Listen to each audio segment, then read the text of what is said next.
الحمد لله الذي أرسل رسوله بالهدى ودين الحق ليظهره على الدين كله وكفى بالله شهيدا وأشهد أن لا إله إلا الله وحده لا شريك له وأشهد أن محمدا عبده ورسوله صلى الله عليه وسلم تسليما أما بعد فأعوذ بالله من الشيطان الرجيم بسم الله الرحمن الرحيم وإذا سألك عبادي عني فإني قريب اجیب دعوت الداعی اذا دعان۔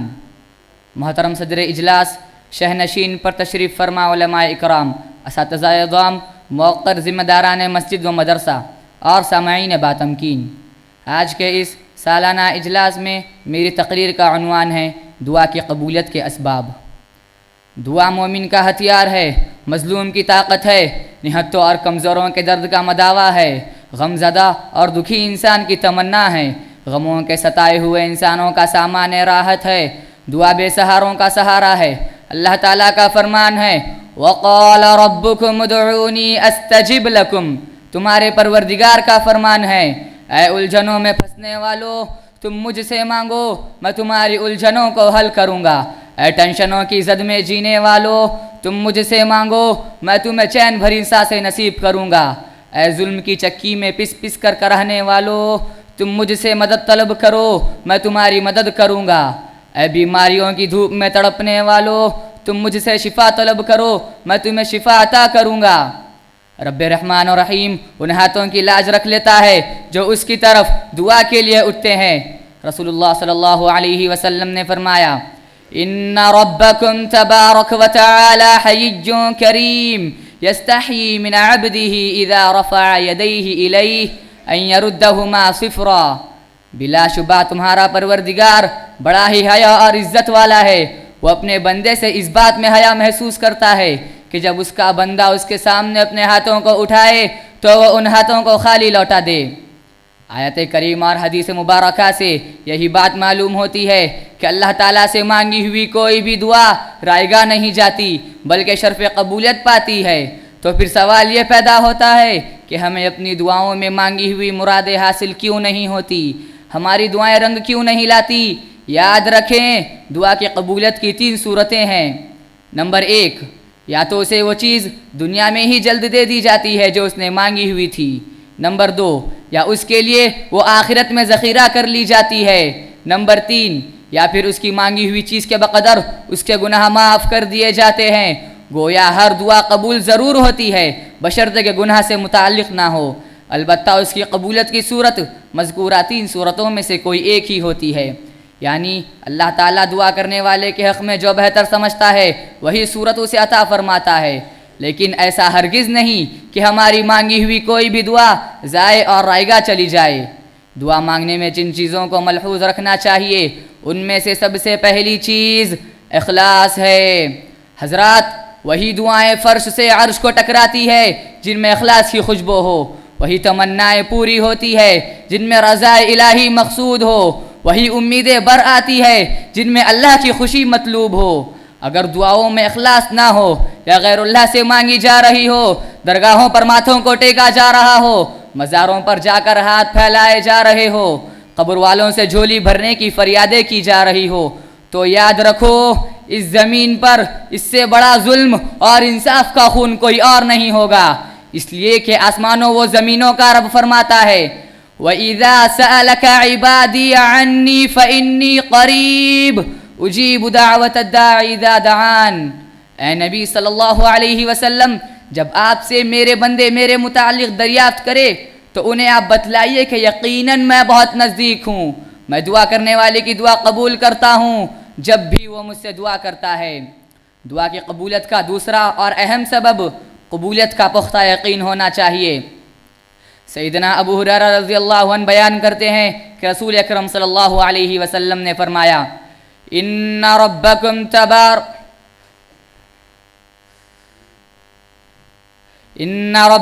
تبارک و تعالی حی کریم یستحیی من عبده اذا رفع یدیہ الیہ ان یردہما صفرا، بلا شبہ تمہارا پروردگار بڑا ہی حیا اور عزت والا ہے، وہ اپنے بندے سے اس بات میں حیا محسوس کرتا ہے کہ جب اس کا بندہ اس کے سامنے اپنے ہاتھوں کو اٹھائے تو وہ انہیں خالی لوٹا دے۔ ایک اور مقام پر فرمایا ادعوا اللہ وانتم موقنون بالاجابہ واعلموا ان اللہ لا يستجیب دعاء من قلب غافل لاہن۔ اللہ تعالیٰ سے یوں دعا کیا کرو کہ تمہیں قبولیت کا مکمل یقین ہو، اور یاد رکھو اللہ تعالیٰ ایسی دعا قبول نہیں کرتا جو غافل اور لاپرواہ دل سے نکلی ہو، اس لیے کہ غفلت اور لاپرواہی سے دعا کی قوت ختم ہو جاتی ہے۔ دل سے جو بات نکلتی ہے اثر رکھتی ہے، دل سے جو بات نکلتی ہے اثر رکھتی ہے، پر نہیں طاقت پرواز مگر رکھتی ہے۔ دعا کی قبولیت میں تیسرا سبب ہر حالت میں اللہ تعالیٰ کو یاد رکھے۔ دعا کی عدم قبولیت کی ایک وجہ خوشحالی کے دنوں میں اللہ تعالیٰ سے دعا نہ مانگنا ہے۔ یہ فطرت انسانی ہے کہ وہ اچھے حالات میں اللہ کو بھول جاتا ہے، اور جب حالات کی کشیدگی ہوتی ہے تو اسے فوراً اللہ یاد آ جاتا ہے، اسے دعا مانگنا یاد آ جاتا ہے، اور تو اور اسے دعاؤں میں گڑ گڑانا بھی یاد آ جاتا ہے۔ ایسے لوگوں کو اللہ تعالیٰ نصیحت کرنے اور سبق سکھانے کے لیے یوں کرتا ہے کہ ان کی دعا قبول کرنا چھوڑ دیتا ہے، تاکہ انہیں اپنی بے وفائی اور احسان فراموشی کا احساس ہو، اللہ تعالیٰ کے ساتھ وقتی نہیں بلکہ دائمی تعلق جوڑے۔ رسول اللہ صلی اللہ علیہ وسلم نے فرمایا ما سرہ ان یستجیب اللہ لہ عند الشدائد والکرب فلیکثر الدعاء فی الرخاء۔ جس شخص کی یہ خواہش ہو کہ مصیبت اور تکلیف کے دنوں میں اللہ تعالیٰ اس کی دعا قبول کرے تو اسے چاہیے کہ وہ خوشحالی کے دنوں میں بھی اللہ تعالیٰ سے کثرت سے دعا کرے۔ دعا کی قبولیت کا چوتھا اور آخری سبب مال حرام سے اجتناب کرے۔ دعا کی قبولیت میں سب سے بڑی رکاوٹ حرام کھانا ہے۔ جس شخص کا ذریعہ معاش حرام ہو اللہ تعالیٰ اس کی دعا قبول نہیں فرماتا، خواہ وہ کتنا ہی گڑ گڑا کر مانگتا رہے۔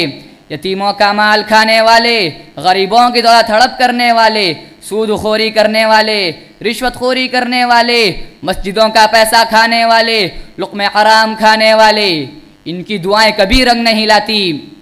رسول اللہ صلی اللہ علیہ وسلم نے مثال کے طور پر ایک ایسے شخص کا تذکرہ کیا جو لمبا سفر طے کر کے آیا ہو، اس کے بال پرادندہ ہو، جسم و لباس گرد و غبار میں اٹا پڑا ہو، وہ آسمان کی طرف اپنے ہاتھ پھیلا دے اور اے میرے رب کہہ کر دعا کرنے لگ جائے، جبکہ اس کا کھانا حرام، اس کا پینا حرام، اس کا لباس بھی حرام، اور یہاں تک کہ اس کی پرورش بھی حرام غذا سے ہوئی ہو، تو آپ بتلائیے کہ اللہ تعالیٰ ایسے شخص کی دعا کیسے قبول کر سکتا ہے۔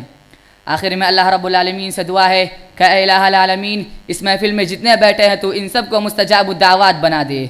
اے اللہ، ہم سب کو دعا کے آداب کا لحاظ رکھ کر تجھی سے دعا مانگنے کی توفیق عطا فرما، آمین۔ وآخر دعوانا ان الحمد للہ رب العالمین، والسلام علیکم ورحمۃ اللہ وبرکاتہ۔